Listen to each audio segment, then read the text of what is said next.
Hello, everyone. I would like to welcome you to our producer panel Zoom discussion. My internet connection isn't really great today. It's super windy here at home, so I'm just going to leave my camera off to ensure that we have a stable Zoom call for tonight, but I'm here. We have two producers speaking tonight to start things off. We are going to have PJ and Tricia Kimmel.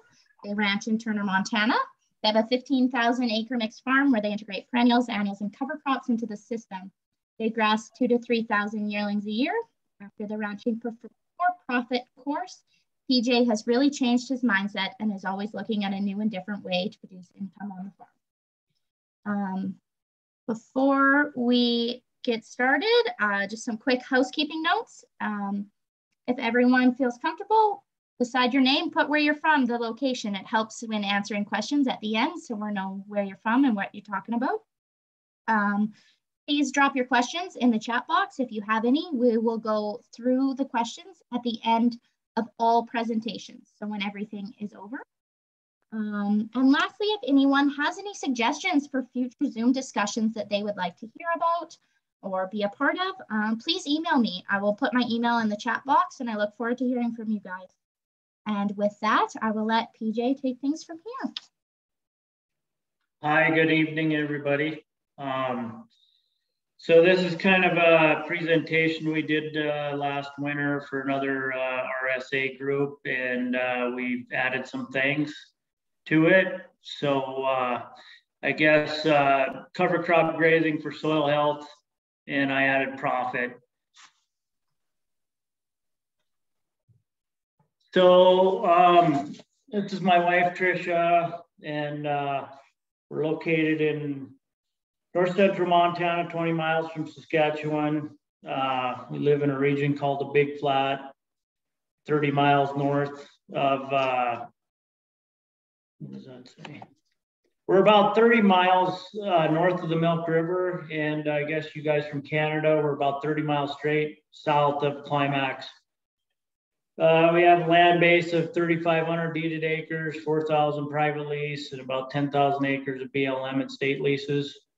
Mostly short grass prairie and a dry land hay base.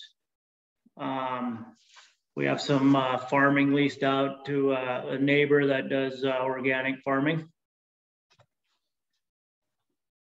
So surrounded by a lot of farmland that has been tilled and sprayed for decades. We actually, historically, we've run 500 to 600 mother cows. And for 20 years, we built a pretty good Angus herd. Knew everything there was to know about Angus cattle except how to be profitable. We were profitable in 14 and 15, big time. And then come along 2016 and we're back to the same old deal, losing money. So we're starting to look at things different, and we come across Ranching for Profit with Dave Pratt. Called him up in the spring of 2017, ended up going to Missouri that fall, and we got rid of 585 head of mother cows November of 2017. Ranching for Profit really got us looking at different things, taking the blinders off.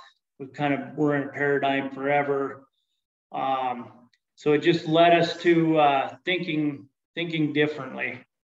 It was a life-changing event for us, Ranching for Profit. We were always too busy working in the business instead of working on the business, I guess. But it was just a life-changing event for us. And since then, we started going into more yearlings, kind of a seasonal enterprise to get away with from the traditional cow-calf enterprise, putting up hay all summer, feeding them all winter, stuff like that. So in 2017, we started getting into the yearlings. 2018, that winter of 17, I went to a soil health class in Bozeman that Nicole Masters put on, and it was very educational on learning how the soil functions.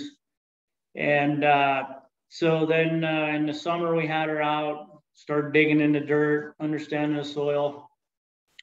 In July, we ended up going up to Calgary to our Ranching for Profit meeting. And I believe it was Camille Reeser said, oh, you got to go talk to Graham Finn about cell grazing and different things. So we called up Graham, and out of the blue, Graham was like, all right, I only got an hour to get over here, and we got lost. But anyway, we had spent a half a day with Graham, learned just a tremendous a lot from the guy. Since then, he's kind of mentored me through a lot of different new avenues, electric fans, cell grazing, cover crops. It's been quite a journey. So let's see, I guess in that fall, this picture down here on the bottom left-hand corner was a cover crop that my neighbor had. And he was an organic farmer, and he was going to plow it under with a disc that fall. And I'm like, no, wait a minute here. Let me bring some yearlings over. And I had about 900 bred heifers that fall. He said, there's no fence, no water. And I said, well, I'll figure it out. So I had 11 miles of electric fence strung up around 4 different strips, and run a water line down from a neighbor's house about a half a mile, put in a tank. And I got to graze that cover crop for free that fall. And I had about 850 to 900 yearlings on there for 50 days, and I got to graze it for free. So it kind of got me hooked on cover crops, especially when it's free. So let's see. So how we've used cover crops. Cattle, we turn them out the first part of May. We put them on our native range, May, June, and we try to stock that native pasture in the growing season. We're not moving them every day. We're set stock still because of a lot of it's public land, and they will not let me intense graze that, but I'm still working on that. So we bring them home off our native range, first part of July, and started going over our tame hay fields, crusted wheat, alfalfa. And we begin daily moves on our hay fields for about a month. And then in August, in September, we go on to the cover crops. Last year, we were on the cover crops starting the end of July because things were drying out in a hurry. And we actually turned out about 1,750 head in May, and by June we were already stocking 400 head, just because we missed some rain and critical rain dates like May and June. So we went another 20 days, destocked another 400 head, just trying to fit the cattle to the feed that we had. And of course, water was a huge issue. We made it to the end of August with about 900 head of yearlings last year, and we were counting the days on the feed that we had, but we were ahead of a grazing prior to past years. I mean, just because of the drought we were in. The cover crops in July or in August, September, and even in July, it really opened up a huge opportunity with our stocker operation because of the feed value.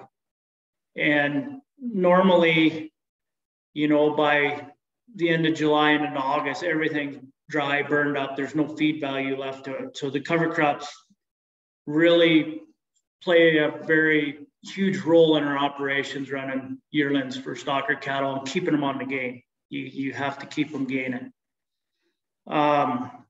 We have leased some farm ground next to us from different farmers, and normally our country is all chem-followed or summer followed, and they crop half the acres. So we're trying to figure out ways to generate revenue for the farmers by putting cattle on there and paying them.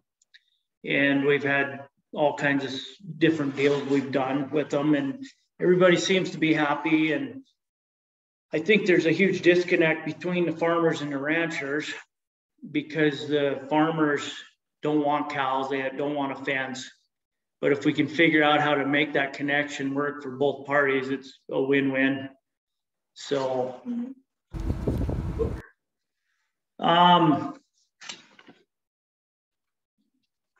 This picture was taken in September of 2019.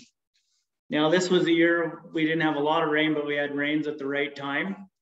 So it just was phenomenal crop. It was, I was grazing off about 6,000 pounds per acre at 150 bred heifers on an acre a day. And if you want to get into cost, you know, I mean, that year was just tremendous. I mean, it cost me 33 cents a day, American money, per animal. So, and then they're gaining about 2 pounds a day. It was too good a feed for the cattle I had on there. It was just phenomenal. But it was a win-win. So I had like $50 an acre into this. Seed cost $24 an acre. To seed it, I paid somebody $15 an acre, and we pre-worked it at $10 an acre, and no fertilizer. Kind of cheap when it comes to fertilizer, and so far, I try to let the cattle do it for me. I'm not saying you shouldn't fertilize. I just don't fertilize because I just don't like spending that extra money, especially in a drought year. So that was a win-win in 2019. Cattle love it.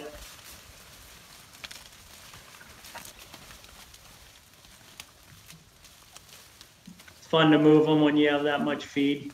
They're wondering why they should even be out there, like they shouldn't be there, you know, but pretty fun. Some of the benefits, you know, I'm sure everybody's heard the soil health benefits, but they're kind of the principles, and they're kind of, you know, I look at some of them. We're doing livestock integration. We're trying to keep a living root in the soil as long as possible. Ground cover, that's a huge deal.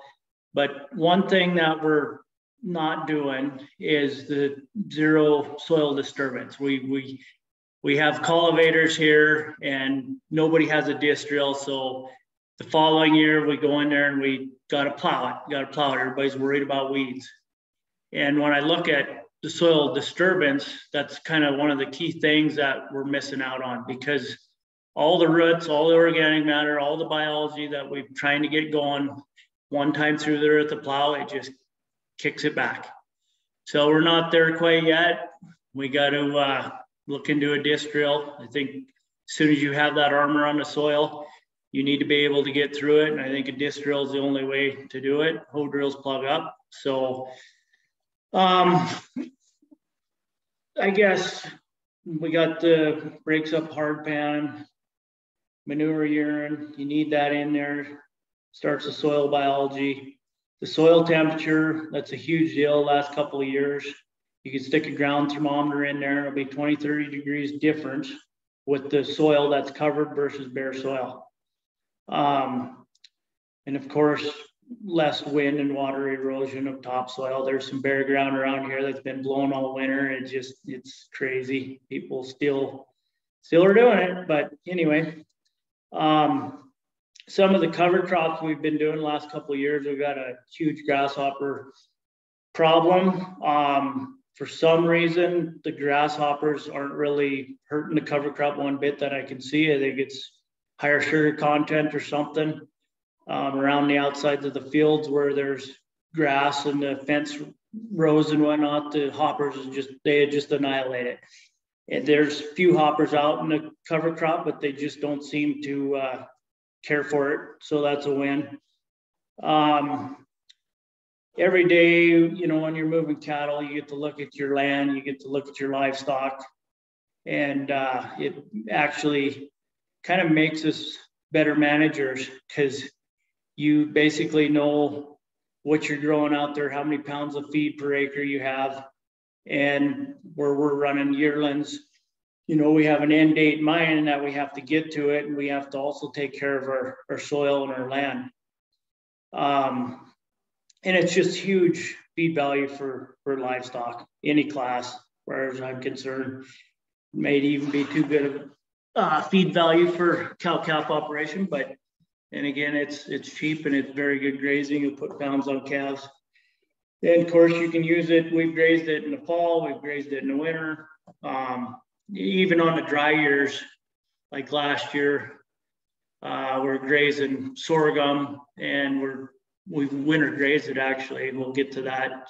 Got about $1.65 a day into these cattle that have grazed over the winter. So definitely huge advantage. This was that was a sorghum crop seeded in June last year. That was on 5th year recrop with absolutely no fertilizer, just utilizing it with cattle. We did swath grazing 1 year. We grazed, it was a crusted wheat alfalfa field to start with, been in hay ground for 30, 40 years. I went in there and seeded oats the first year, swath grazed it with some brassicas. Then I went with barley, and then cover crop last year was the 4th year. I guess this will be the 5th year. But straight sorghum, somebody told me it would, the prussic acid would kill the gophers. And this field is solid gophers. So this spring, yes, there is a few gophers out there, but it was nothing like it was the last year and years prior. So I'm still playing with that a little bit on the gopher control. We got some rain in August, the 8th of August. This sorghum took off growing. It actually doubled in height.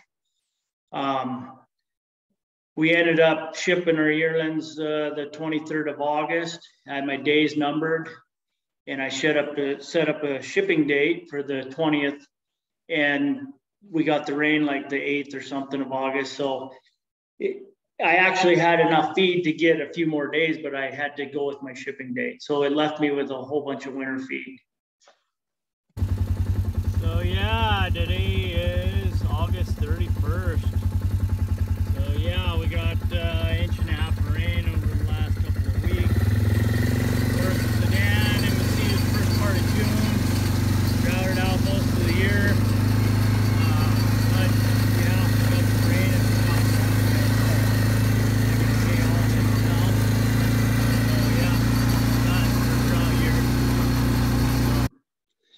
So this picture was taken October 10th. Of course, after it froze a few times. I've actually been winter grazing this all winter at about 200 acres, electric fence moving them.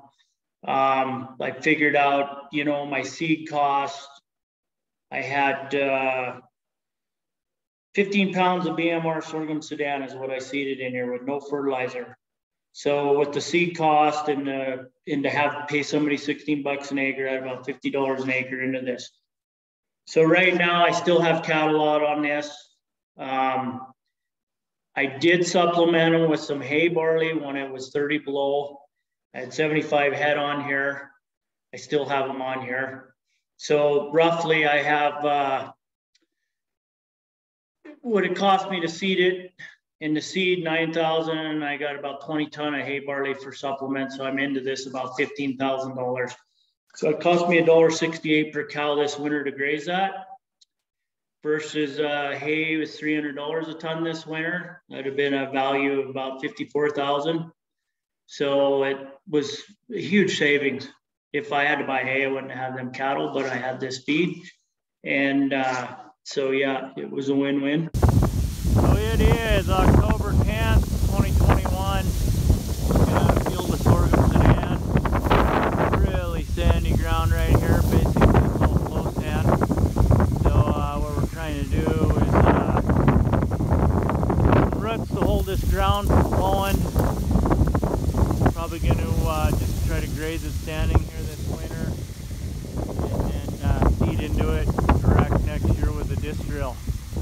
So this is really, really sandy ground, and it does blow with a plow in it. Oh yeah.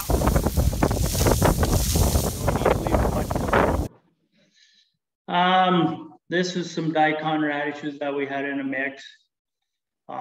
Some guys like to put them in there for soil compaction to get through that hard pound pan, and they do. And if they don't, they just turn sideways and start growing on top of the hard pan. But the mixes we have added them to cattle. I have had cattle eat them. They will eat them just with everything else. So this was in 2000, we're grazing yearlings on some organic farm ground that we usually do pea, wheat, cover crop rotation, then back to peas again. And this was like the 30th of August, and it was pretty good drought year that year. But I tell you what, the end of August, and that's the only green thing for miles, was that cover crop. So then again there, it's filling in the gap to get us down the road, still putting gain on cattle, on our yearlings. It's been a huge win for us. If we didn't have the cover crops in July and August, September, we wouldn't be running yearlings. I can tell you that right now. So that's a huge plus. And nobody in this country is running yearlings like we are. I talked to a guy over in Nebraska that started doing this with cover crops. So I got to thank him a lot for learning what I could from him to take this huge leap with the yearling deal and the cover crops. So that was a win. One winter we did some swath grazing just to try it out. And after going up to Canada and seeing what the Canadians are doing up there, we live right next to the border, and we come down here and nobody's doing this, and it just blew me away. So I had to try it one winter. Take the cattle to the feed. Graham preached that, pounded it in my head, and he's absolutely right. You can see some of the evidence the next year where the swaths were and the extra fertilizer. I wouldn't be afraid to do this any winter. The more you do it, the more you enjoy it. It's just a huge cost savings. Cattle would just soon be out there grazing, windrows or something else, and relying on somebody to go take them a hay bale. They want to be out grazing. It's a cool deal. So some of this stuff is just some portable waters that we move around, some 3,000 gallon poly tanks, a solar pump, and a couple 2,000 gallon fiberglass tanks that I can load them and move them from spot to spot. When you have that many yearlings, water is a huge deal. You have to make sure they do not run out or get behind. Picture on the right was last summer. Our dryland hay was getting away, so I had to swath it down while it was still green. And then I electric fence grazed them windrows in July. It got me a few more days by swathing it down. Otherwise, it would have been all sticks. The year before, we let it go to sticks, no feed value. So we kind of learned our lesson there one year on that. And the cattle go down there and they cleaned them up 100%. It was just awesome. Some of the tools we use, you got a speed right, 36 joule. I run about 400 miles of offset wires around my permanent fences, and then I go off of them with poly wire. I just recommend everybody goes and gets too small energizer and then it don't work because the cattle get out, and that's their biggest mistake. That and ground rods. You got to have enough ground rods in, especially on a drought year, and water them down. Sometimes you need to water them down. Last year on this energizer, I think I had 8 6-foot ground rods in the ground, 8 feet apart, and I'd have to keep them watered down. And it actually worked. That was a portable salt mineral feeder that we move every day with the cattle. And then I use a lot of cable wire. I buy it on 2-mile spools, and I string out a lot of that stuff, especially when I'm grazing the farmers' cover crop strips and whatnot. And then I built a hydraulic wire spool to roll it back up on the 2-mile spool. You can roll up 2 miles of that in about 10 minutes. It's roll it out the same way, put in pigtail post. That's a huge benefit, the electric fence stuff. It's just, it works if you want it to work. Most people don't think it works because they don't want it to work, so. Here's my wire roller. Rolling back up this cable wire on 2-mile spool. Roll up about 2 miles in, I don't know, 8 10 minutes. So I got to plug into the hydraulics on the hydro bed. And I can run it with one hand here and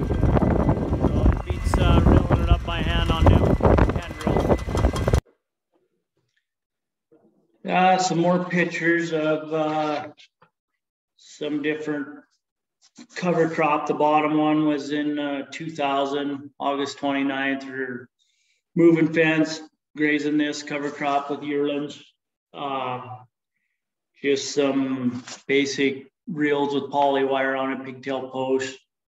That was a barley crop that we actually tried to stand grazing, and we kind of had a wreck with bloat on that. We had a storm one night and they got through my hot wire. Next day we ended up tipping over 12, I think it was 12 yearlings, but that's all right. Trevor said, if we're going to have a wreck, it might as well be right next to the highway where everybody can see it. And of course they did, which we pulled them off of there, had to take them home, deal with it was more of a, I don't know, grain poisoning or something. But anyway, you learn from your mistakes. We ended up swathing that and laying it down for winter feed, and it worked plumb fine. I guess some of the things that we've learned is, you know, diversity is a huge deal. You can put cool season grasses, warm season grasses, brassicas add a huge feed value to your diversity, and legumes that are in there. You know, hairy vetch really comes on good in the fall. Sweet clover, yellow blossom sweet clover is another one. You know, we've started out, we've done some baseline soil testing with like the Haney test.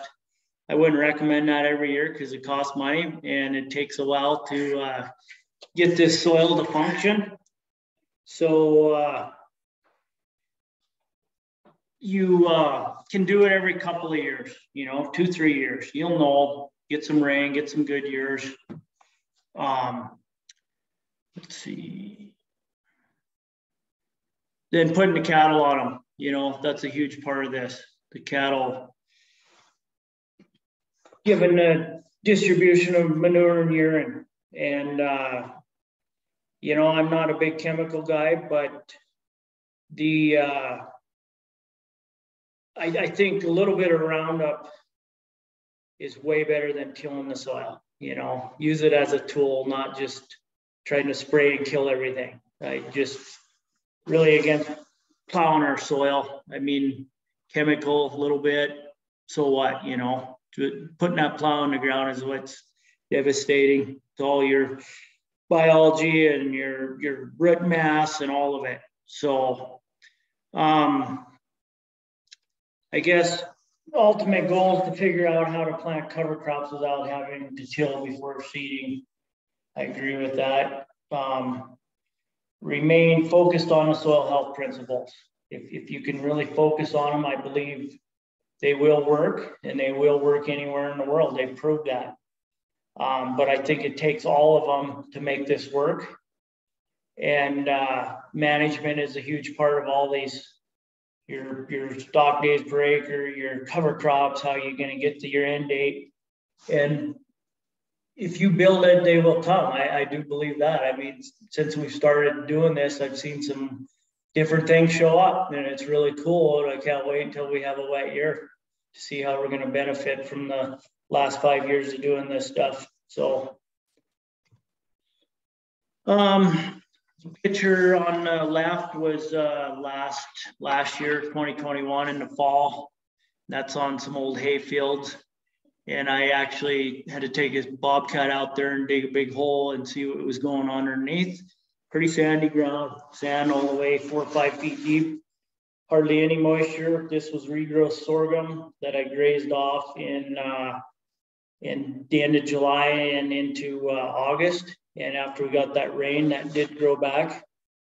And the picture on the top right-hand corner was October 7th on some other land that we had the dry land mix on. And it actually froze a few days before that. I had cattle on there in December, for actually in November for 30 days or 40 days.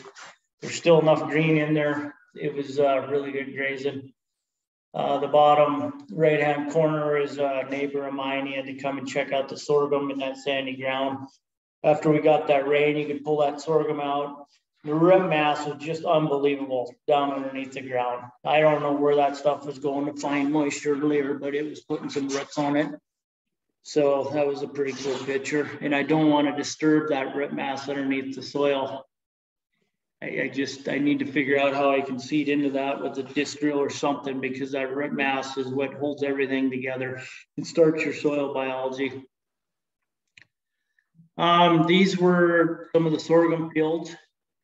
I had 15 cow-calf heifers that calved last year in June, July, and August. They're still on the cows today. They did just phenomenal for first calf heifer. The cattle never went downhill, and the calves just did awesome. This is in a fence row, and sorghum was seeded 15 feet out on both sides. So that was basically crested wheatgrass along there that the hoppers took out last year. You can notice it's sandy ground. There's no cover on it. You look out in the sorghum field, I got awesome cover on that. So I'm pretty excited about that. This was the 25th of March, just here last week or a couple weeks ago. These are some more first calf heifers with their calves still on their side.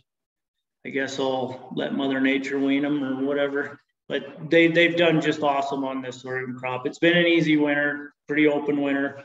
When it did get 30 below, I would supplement them with a little bit of hay barley. So there's some more pictures here in March.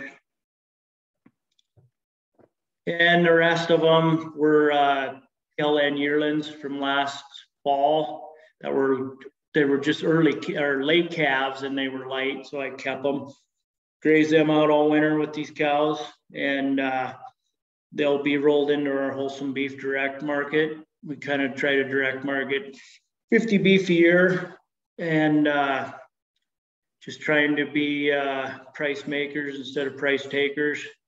So our goal there is to get around 200 head a year, direct market that beef, right from the ranch to the consumer's plate, and cut out all the middlemen, I guess, more profit in my pocket. And it saves the consumer some money too. Yeah, cattle do a way more efficient job and more profitability. If you like working on machinery and owning machinery and buying machinery and fuel and tires and breakdowns, you can go back to the old way of doing things. We still do have a swather, and there is times when a swather comes in handy. I just trying to get away from it. We spent 20 years putting up dryland hay, about 2,000 acres every year. I had two sons, Shane and Trevor. They're both, had a huge part of that. And now they're graduating, one's in college, so I don't have that labor force anymore. But anytime you can get away from that and let the cows do the work, I think you're way farther ahead, way more profitable, way less stress. So, and that's it. I guess I'll let Sean go. Thank you so much, PJ. If you can stop sharing your screen, if you know how to do that, and then we can let Sean share his screen. All right, I will, as soon as I figure it out. Stop new share.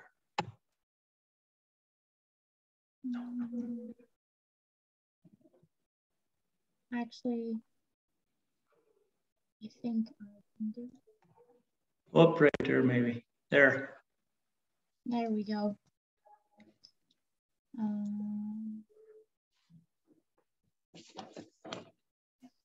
Now, we would like to welcome Sean, Labrie, and Holly. They graze west of Didsbury, Alberta with their kids. They have 250 cow-calf operation with a total year-round grazing system in which they implement a variety of techniques. So whenever you're ready, Sean, you can share your screen and I'll let you start.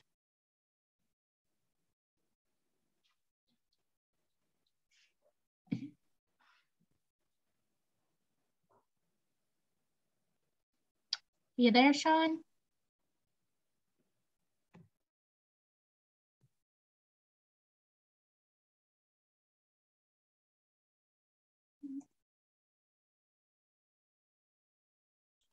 Sorry, yes, I am here. There we go. And just,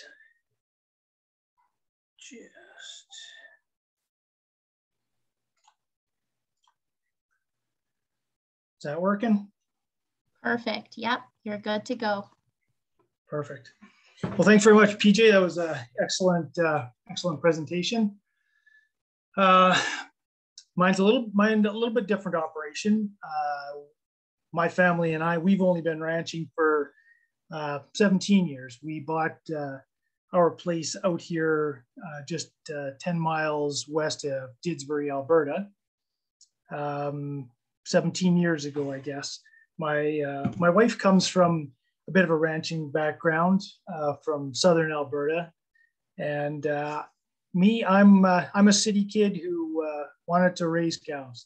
So I thought that that'd be a kind of a cool idea to learn how to do that in my 40s. So we bought Difficulty Ranch, and we started with 6 bred heifers and a section of grass that I had no idea what to do with. There's our place. The south end of our place starts at the left and goes to the north end on the right. The right half is the section that we bought at first, and I'm not quite sure how a city kid managed to fool the bank into thinking we could make payments on a place like that with only 6 bred cows, but we managed to find a way, which mostly involved custom grazing and a little bit of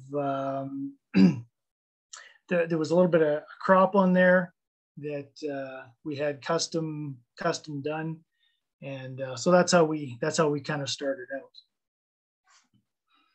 out. As you can see, the north half. Actually, we'll go here to the next picture here. This is the home section, and this is how I envisioned, or how I kind of made Graham's vision of what cell grazing looked like. Grant Lestuca was one of the very first people that I spoke to with regards to how to go about doing this for a city kid.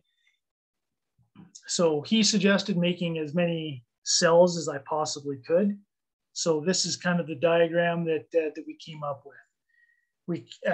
The Dog Pound Creek runs through the entire west half of that section, and there was a few fences. Most of them were three-wire fences, 2/3 of them in the grass. Paddocks 16, 17, and 13 were all farmed. They were in a barley wheat rotation when we bought it, and then the rest was all grass. Paddocks 15 and 14 and 1 and 2, they were haylands. So we we rented out a couple of neighbors. It seems like everybody had more cows than grass, so it worked out really well.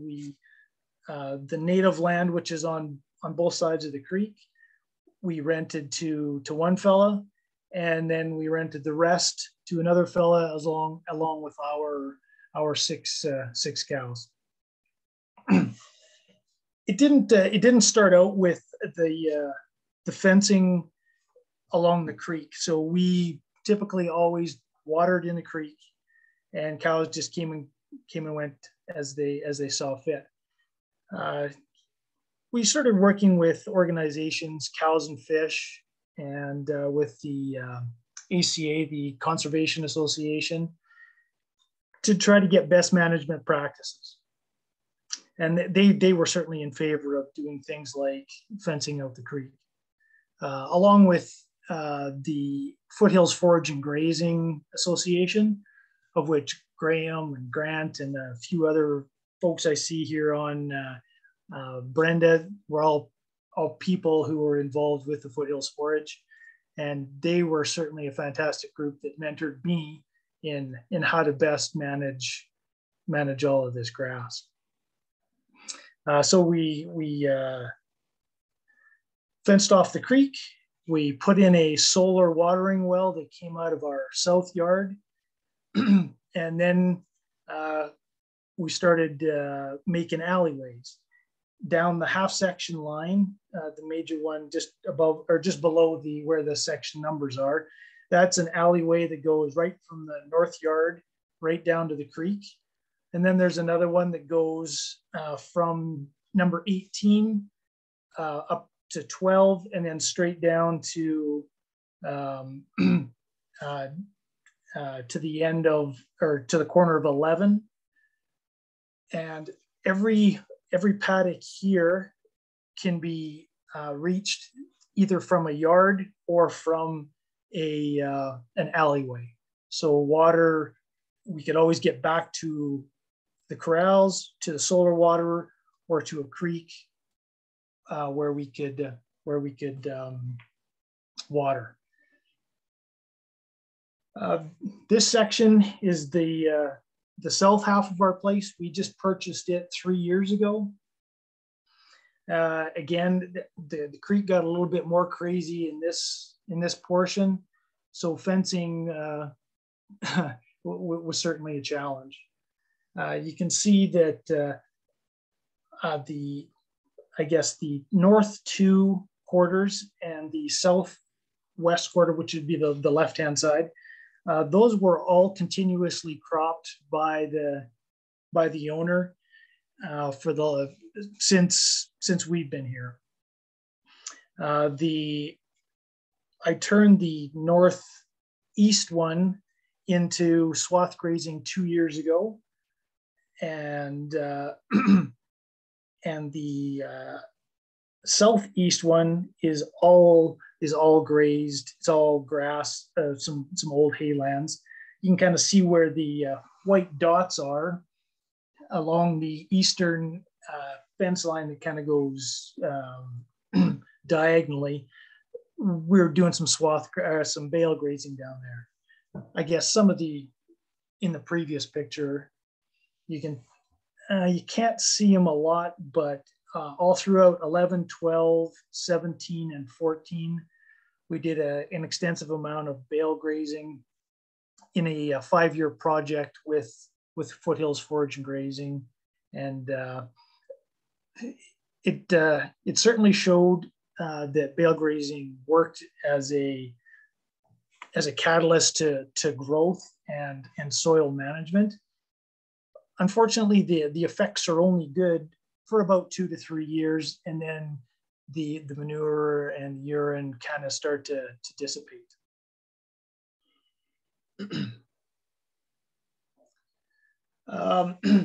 So just a little bit about our fencing. Our fencing is I haven't pounded a wood post in probably 7 or 8 years. We use all 2 5/8 drill stem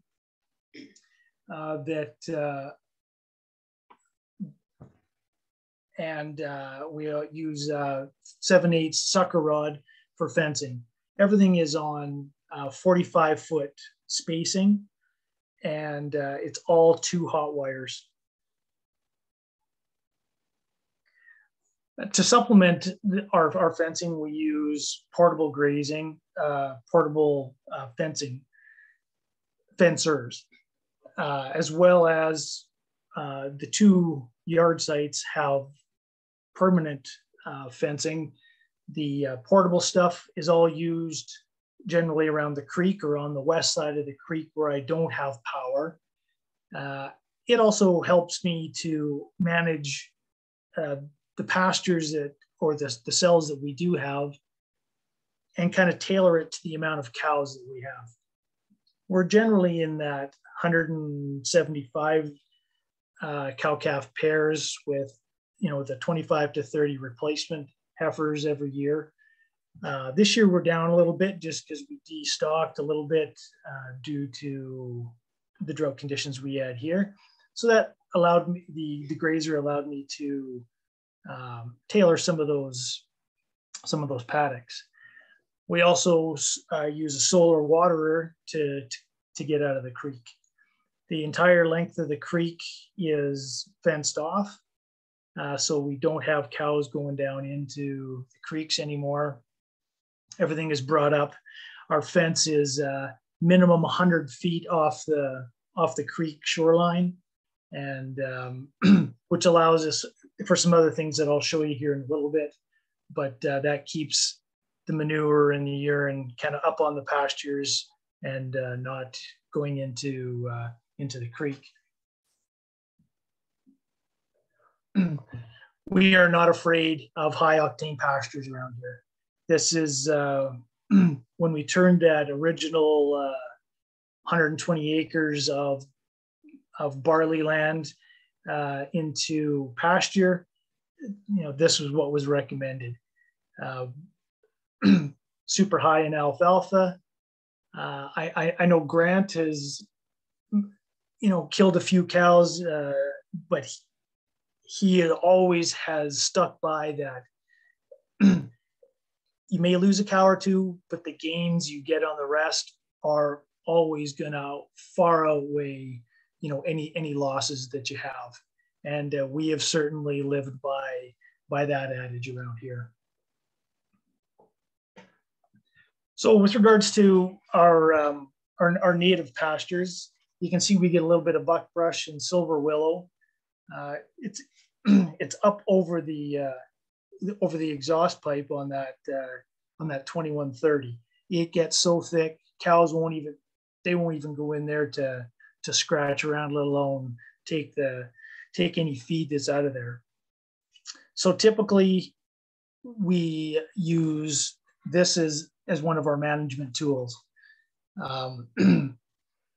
We don't mow it every year. You know, we try to manage it out with the tractor and a bush mower, and then get some cows in there to start doing their magic. The picture on the left is part of the native pasture that I mowed last year, and the one on the right is one that I mowed 3 years ago. And we're finding that the buckbrush doesn't come back if it's grazed, you know, appropriately with cattle. We only graze the riparian areas every 2 to 3 years. A year like this year where grass was a little bit short, we certainly let them get into some of those riparian areas.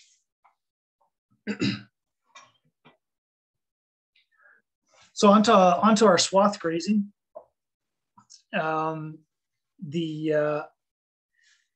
We use a pretty high octane swath grazing regimen. This is all oats, a forage oat, triticale, and the forage brassica rate. Generally, we are using less than 50% of what the recommended seeding rate is, as well as we're using less than 50% of the recommended fertilizer rate.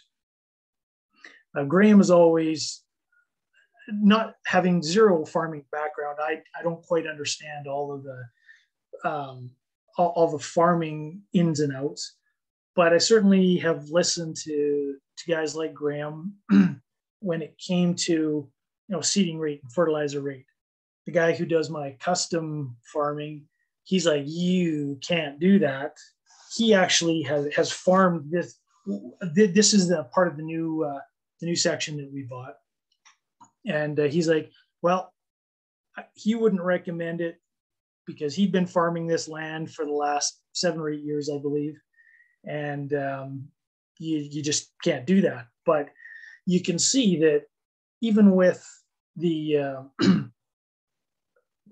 way less, half the recommended fertilizer and seed rate, the forage is coming up super heavy. These fields this year tested just a hair over 14% protein. And they were just a little over 3 bales to the acre.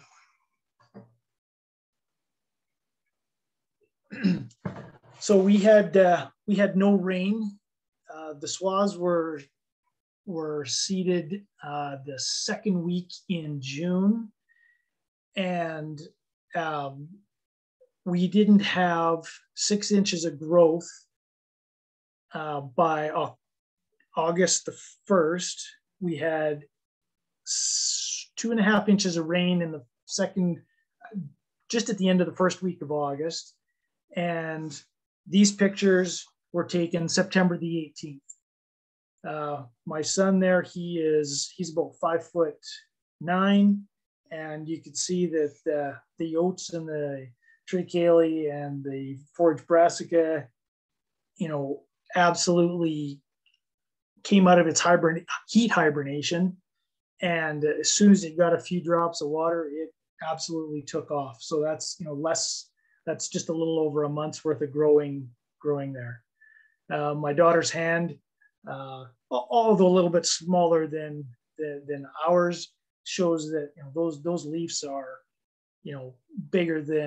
considerably bigger than the average size man's hand.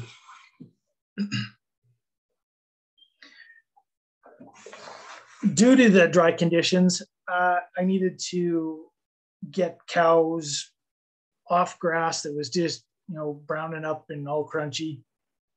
So we started swath grazing September the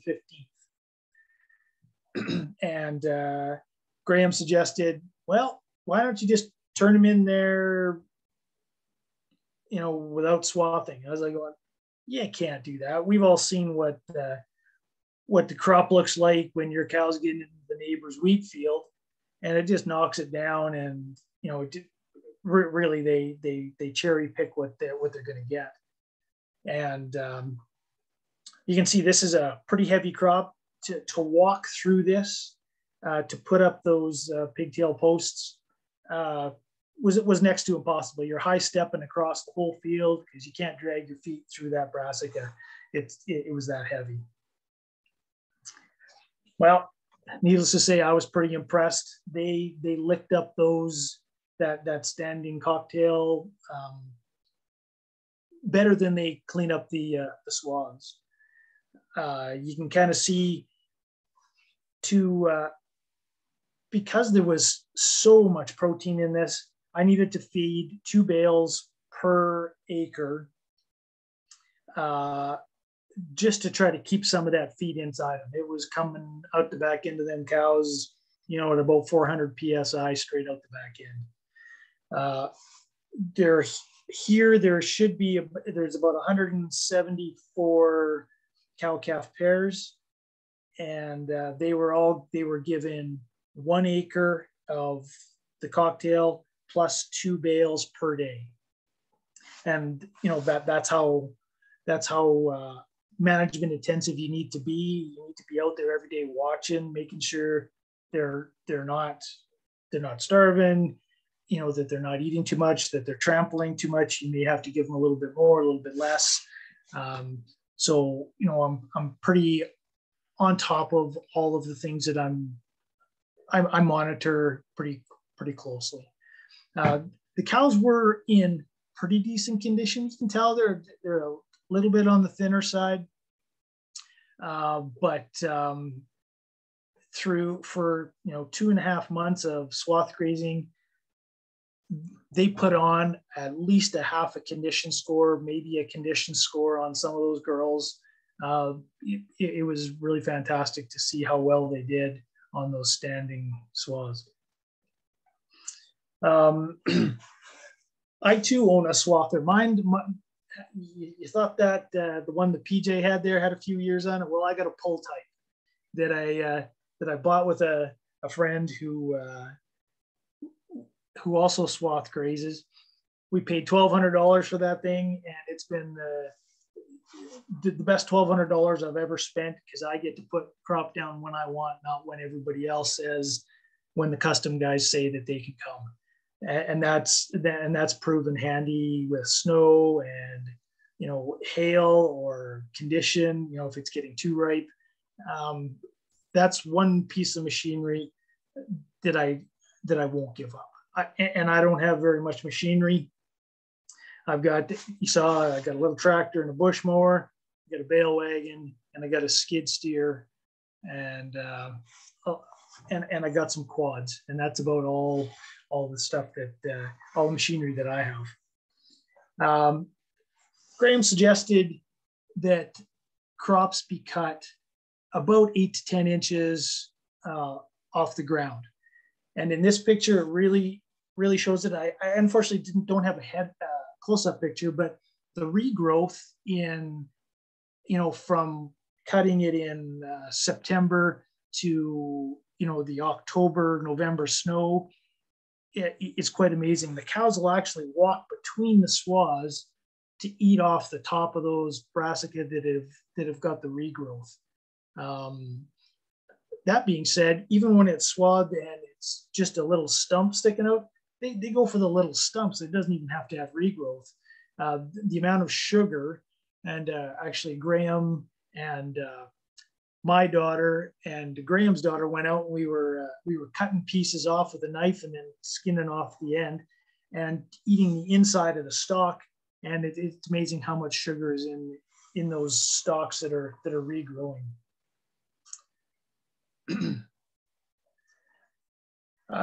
So also management intensive swath grazing.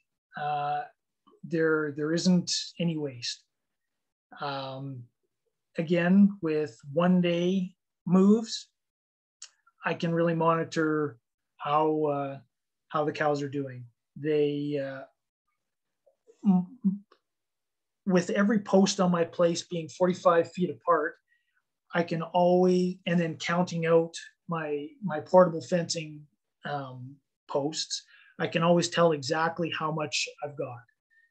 So if I need to go 1.5 acres or 2 acres, or if I want to take a day off, I can manage that pretty closely, knowing exactly how much I'm feeding, which also allows me to keep a heavy concentration of urine and manure on the place. I don't feed anything in a corral. Everything gets fed on swaths. So this year, just kind of as a little bit of some numbers, input cost me $148 an acre. That's for seed, fertilizer, and all of the custom work that was done. 121 days on swaths. So from September 16th to January 13th, we keep our calves on our cows and until January, and we direct sell them to a feedlot. So we don't have to go through an auction market. So although not quite pasture to plate, it is skipping one of those middlemen who are taking a little bit every time. So we had 162 cows and 153 calves on that. So it came out to 62 cents a day just for the swaths, 21 cents a day for straw. My labor, I kind of think that I'm worth $25 an hour. And generally it doesn't take me much more than an hour to fire up a skid steer, move a fence, generally under an hour. I threw in a little bit of yardage there. Got to have a little bit of power that goes to the water in the yard, and so for a total of $1.03 a day, that's cows and calves. So I think that's pretty decent. And then it'll get a little bit different after that, because we started to get some cold weather. So I'd put out a bale of hay occasionally, or two when it got real cold, just trying to keep the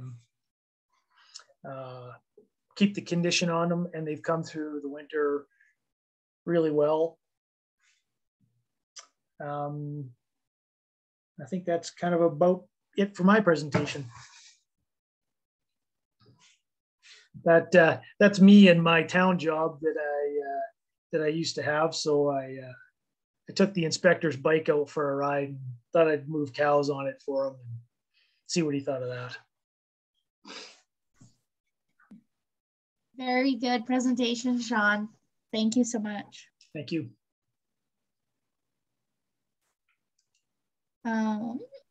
Now we will lead into the question discussion part of our evening. So if anyone has a question, feel free to turn on your camera and turn off your mic and speak, and also just put your questions in the chat and all of us will be happy to answer and discuss. Do you want me to turn on my camera for this portion? I seem to be doing okay. If you want me to turn it on, I certainly can. Doesn't matter to me. My Wi-Fi still isn't great here, so I'm going to keep my camera off, but whatever you like, Sean, you're good. Okay. I have one question here for you, PJ, from Grant. He asks, you said plow. Was it really a field cultivator, or what would you call it? Yeah, most of the guys around here use them flexicoil cultivators, I guess. You know, they got 18-inch sweeps on them or whatever. Normally, actually, it's kind of weird because the weeds are getting resistant to the chemical. So a lot of farmers are going back to plowing with iron now, and probably one of the worst things you could do. But they just keep trying to control the weeds, and I got to where I don't even care about weeds. Cows will eat them. So.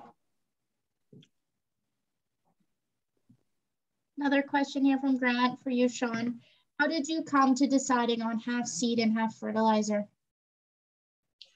That was mostly a recommendation by Graham. He's the expert. I am so not a farmer. I listen to my custom guy. I talk to Graham, and then I try to make an educated guess on what I think. Generally, I'm listening pretty well to what Graham recommends. He talks about stooling out because things are need room to grow. This year we're gonna graze a little bit of oats and triticale.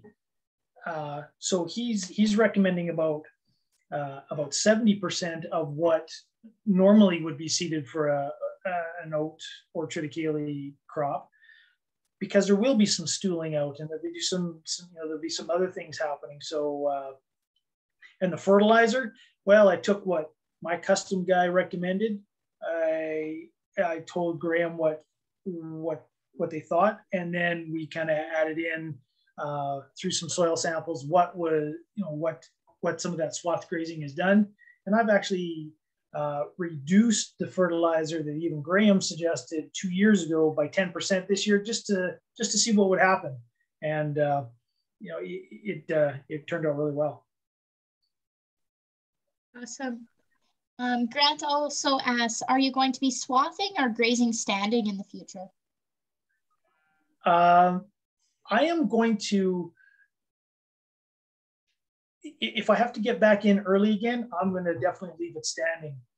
We get enough snow here, and we're close enough to the creek that we get some freezing that tends to lay things over. And I don't know, maybe I'll have to actually ask Grant that question is, if stuff gets laid over and not swathed in swaths, can cows pick through it enough to see it and, to be able to pick it back up again? If it's not in a swath, if it's just all laid down like a big sheet of paper. Yeah, for sure.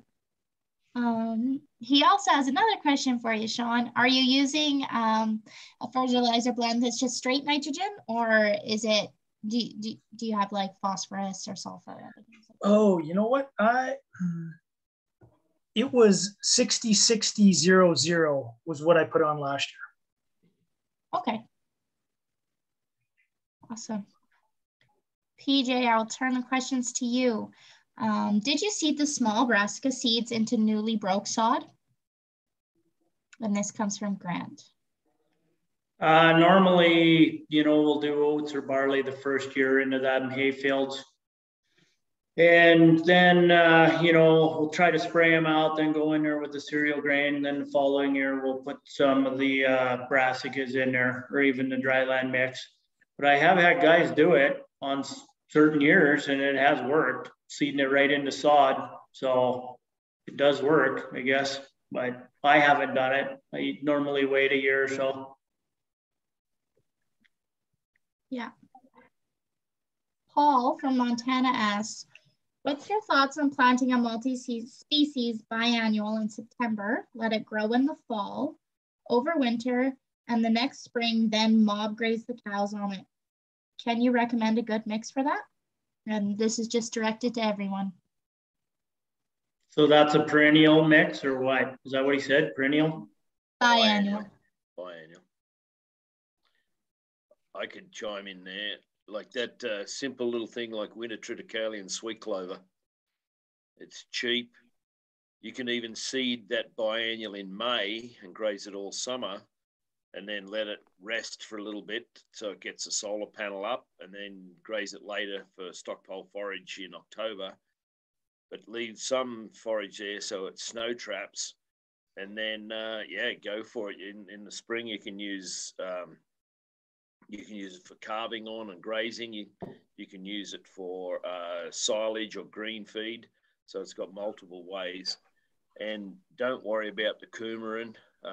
In a mix like this and low coumarin sweet clover, you won't have to worry about hemorrhaging or anything like that. So that's a really cheap way to go. You could try putting a plantain or a chicory in there too. You've got a 50-50 chance of it surviving the winter. But I absolutely love those two plants. I wish we could just get them to perennials up here instead of annuals or biennials. So something like that along the way is cheap enough to grow. If you're going to seed your winter triticale and your sweet clover in May, just go and add some oats in there too. Just bulk it up a little and rotational graze that. If you're going to seed it in August, September, leave the oats out.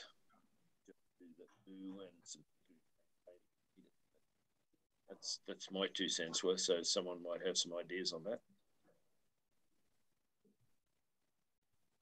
Paul says, thank you very much, Graham.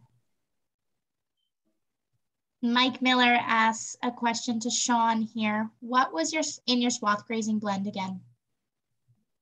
It was forage oat and spring triticale and the Goliath rape. Thank you. I'll just add a bit in there. Like we were protecting ourselves if we had a broadleaf issue, we could go and use Lontrell in that to control some broadleaf weeds. So that's why we just went with the 3 species.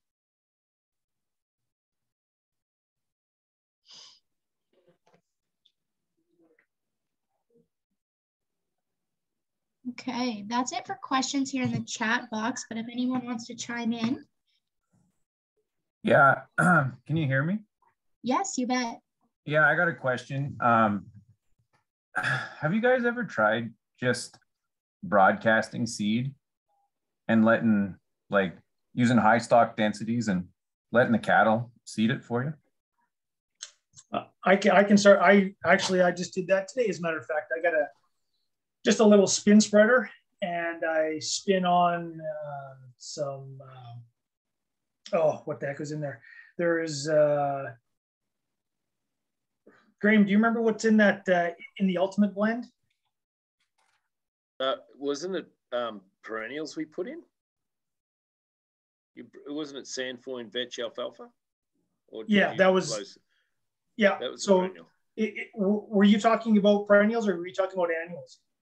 Well, I'm not sure. I'm not. I don't know what would work best. Like, can you do it with annuals?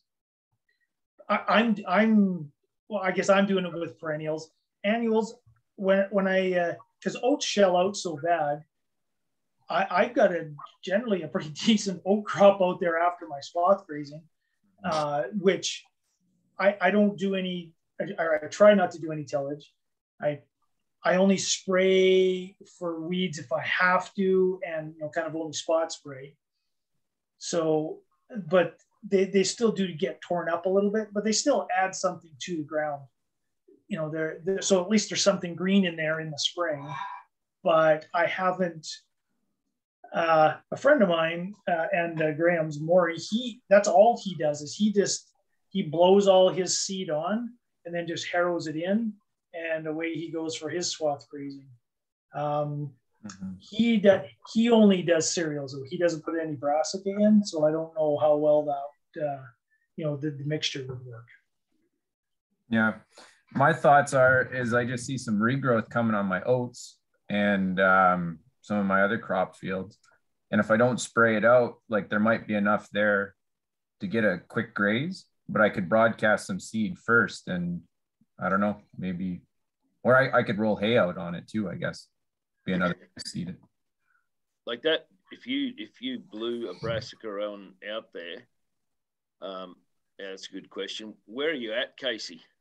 What sort of weather do you? That's actually my wife. I'm Bobby, but I'm just south of Pincher Creek. All right. Oh yeah, we've chatted. Yeah. I was supposed to be coming to see you, I think. If you blew on some smaller seeds like Italian ryegrass or brassicas and even lightly tickled them in, then they could get a go along as long as we got rain. With the perennial side of things, I think your best bets are your sandfoin sizes and alfalfas and clovers. And I saw a great picture, actually, not a great picture, a great place up there just near the Bayou last week. And he's blowing it on now, just the legumes into his existing pasture. Then he's really packing the cattle in, almost mob grazing. And he's giving them so much. And what he did last year, it's like day and night. He had a really good start. Even what he did last year with the minimum of rain, it looks fantastic there this year. You can see all this. It's not like green and growing right now, but all the stalks and stubble from the brassicas he did from the legumes he did last year. So, and you can see it if you come up the 22, and just before you get to the Bayou corner, about a mile south, you can see it all on the west side of the road.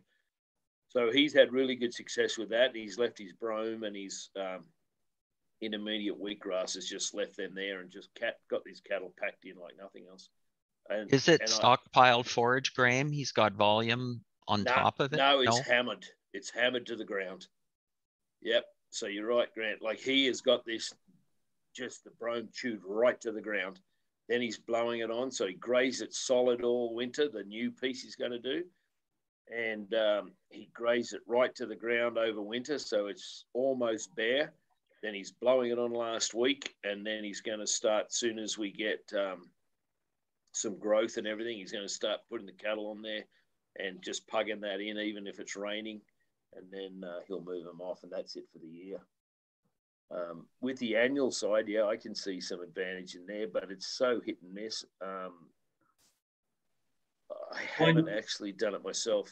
You guys, someone might have done it. We did it in some yearling traps in our corrals there.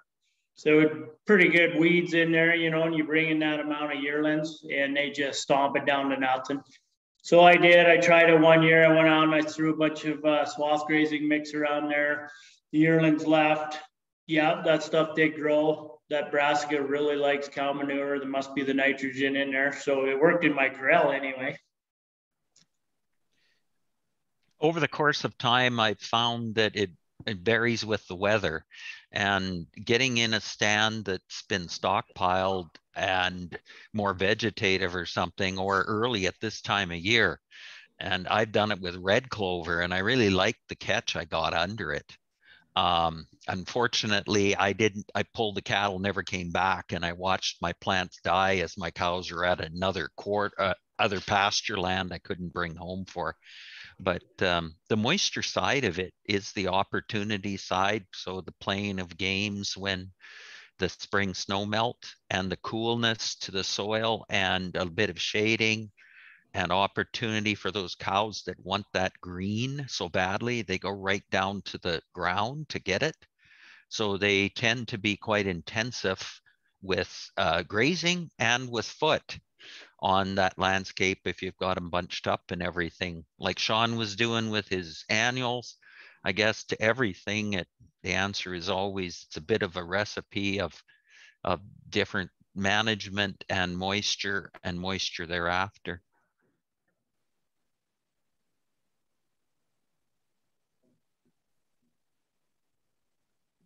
Anybody else want to chime in on that, experiences? Well, on the perennial side of it, you know, we put that self-seeder mix in our mineral gram. I see it work up there for you. I've been doing it for the last 3 years. I've seen where the next year I have new plants coming around the mineral feeders and everything else where the cattle have stomped it in the dirt. But then again, it takes management to get them new plants established. So you know, you're looking at fencing them areas out to get them plants to grow, but it does work. I've seen it work on the perennial side with the hard seeds, you know, so. But you're making a good comment, PJ. It's something that you work with to make success as after you do it.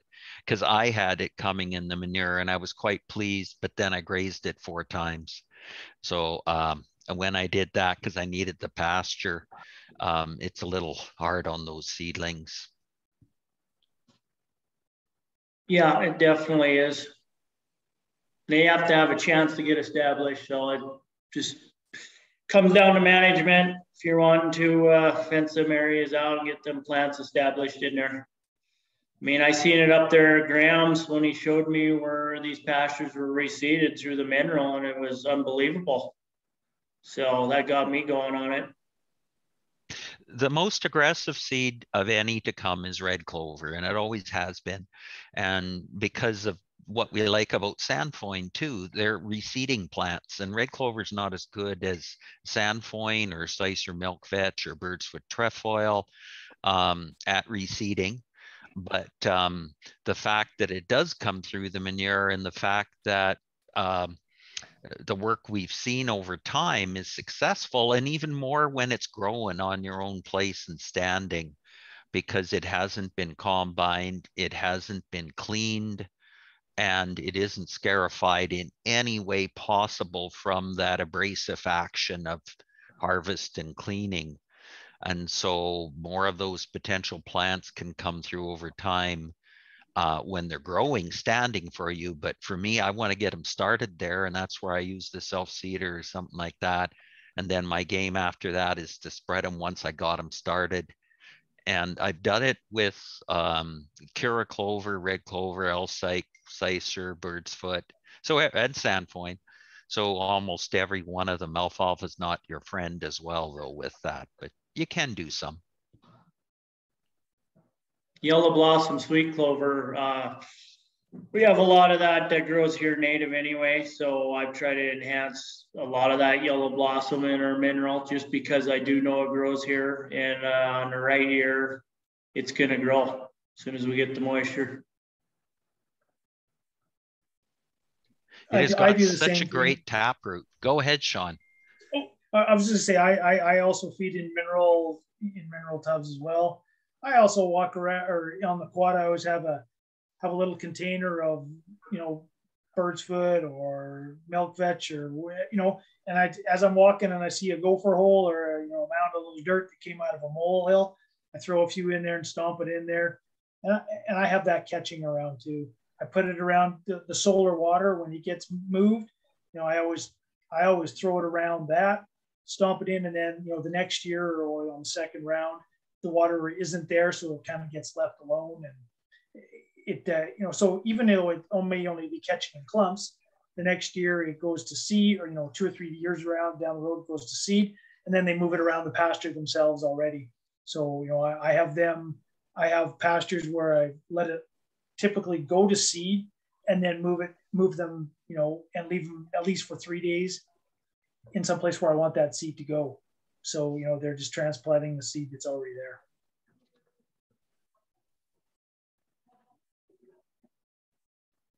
Awesome. Thank you so much. Is there any other questions or comments, discussion topics?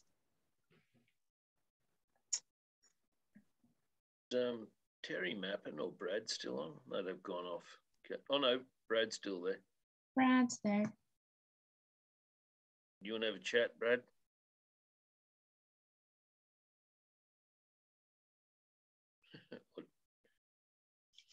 Yeah. Tell them about your pasture seeding, Brad, where you drilled in. I used a picture of yours 2 weeks ago, so 3 weeks ago. Just tell them about your experience, Brad. And how dry are you, Brad? Kind of give us a background, please. Yeah. Oh, we are very, very, very dry. And what Terry did, she basically moves cows around. So she had grazed off the pasture intensively. And it was a calving pasture that we did. And we ended up going in with just the hoe drill with the mid-row bander, and we just skimmed the surface with alfalfa and sweet clover. And it was amazing just going into the sod. We never sprayed it out when we went in, but it was amazing the growth that we got in that pasture when we went in.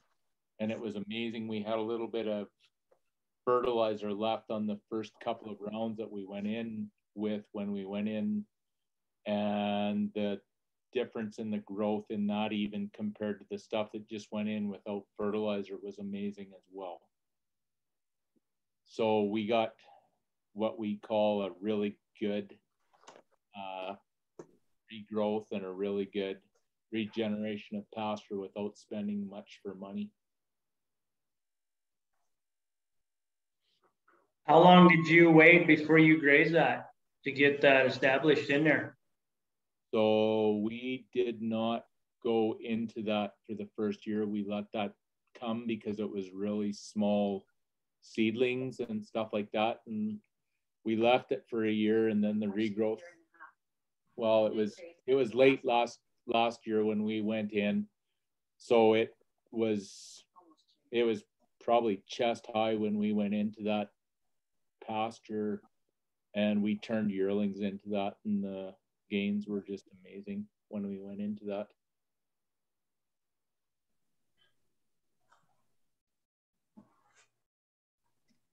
What was the pasture before you seeded into it, Brad? So originally that pasture was brome, and it had a little bit of clover in it, and it had a little bit of alfalfa. But the alfalfa, like I seeded that probably 20 years ago, and we've just grazed and grazed and grazed it. So there wasn't much left for alfalfa, so it was pretty much done. So there wasn't a lot of grass left in there. It was fairly barren.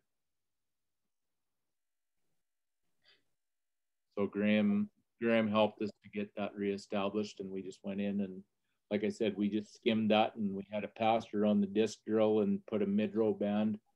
And when we went in with the mid-row band on that drill, we put enough foss and pot down for 2 years when we went in and reseeded, is what we did. So where are you at? You said you're really, really dry. Are you north of me or close to me or what? Wait, I'm at a place called Bymore, Alberta. So we're in between Stettler and Hannah is where we're at. So we're the Red Deer about 2 hours. Yep. Out in the dry land. Really sandy soil. Did you have a check in the system between fertilizer and no fertilizer, and just what happened after you seed it for moisture, if all, Brad, to get an idea of how it came together? So we did have a check with fertilizer and no fertilizer, and there was probably, I would say, Graham, if you you were out a couple times and looked with it. I would say there's probably a 6 inch to 8 inch difference where we fertilized compared to where we had not. And like I said, like that stand had been in probably 20 years. So it was lacking some nutrient because we'd just always turned cows into it for calving as well as haying it. So we'd always just robbed is always what we had done. And we'd never really put anything back into that.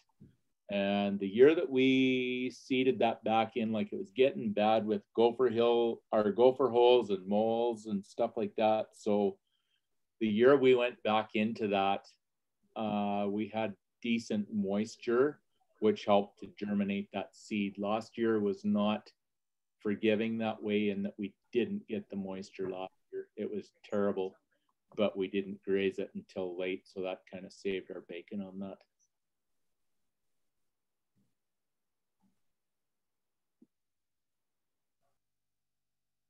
Thank you for sharing, Brad.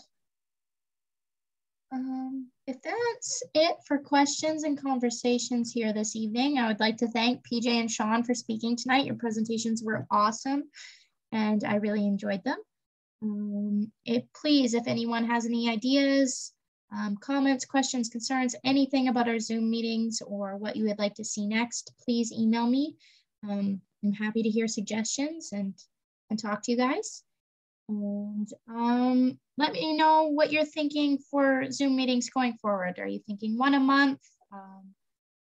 What is your busy season like here once calves start hitting the ground and seed gets in the ground? So let us know your thoughts, and thank you all again and look forward to talking.